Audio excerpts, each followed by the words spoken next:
ভারতের নাগপুরে দুবাইগামী ফ্লাইটের জরুরি অবতরণ ও যাত্রী ভোগান্তির অভিযোগ নিয়ে ব্যাখ্যা দিয়েছে বিমান বাংলাদেশ এয়ারলাইন্স।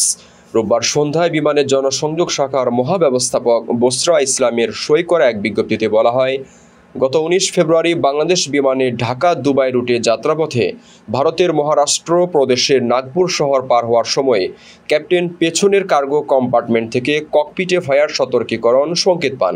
এ সময় যাত্রীদের নৈশভোজ পরিবেশন করা হচ্ছিল। তখন ফ্লাইটের পাইলট ইন কমান্ড নিয়ম অনুযায়ী পদক্ষেপ গ্রহণ করেন এবং উড়োজাহাজ পরিচালনার দিক নির্দেশানুযায়ী নিকটবর্তী ভারতের নাগপুরে অবতরণ করেন। রেমিটেন্স যোদ্ধাদের ঢাকায় বিশেষ ছাড়ে রেডি ফ্ল্যাট দিচ্ছে শতভাগ বিশ্বস্ত ও নির্ভরযোগ্য প্রতিষ্ঠান প্রবাসীর সিটি। এরপর সব যাত্রীকে উড়োজাহাজ থেকে নামিয়ে নেওয়া হয়। বিমানবন্দর কর্তৃপক্ষ 1 ঘন্টা 20 মিনিটের বেশি সময় ওই 408 জনকে বিমানবন্দর টার্মিনালে নিয়ে যাওয়ার অনুমতি দেয়নি।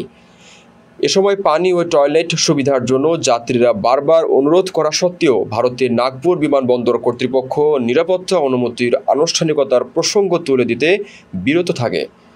এতে করে বিশেষভাবে বৃদ্ধ ও নারী যাত্রীরা সবচেয়ে বেশি দুর্ভোগে পড়েন।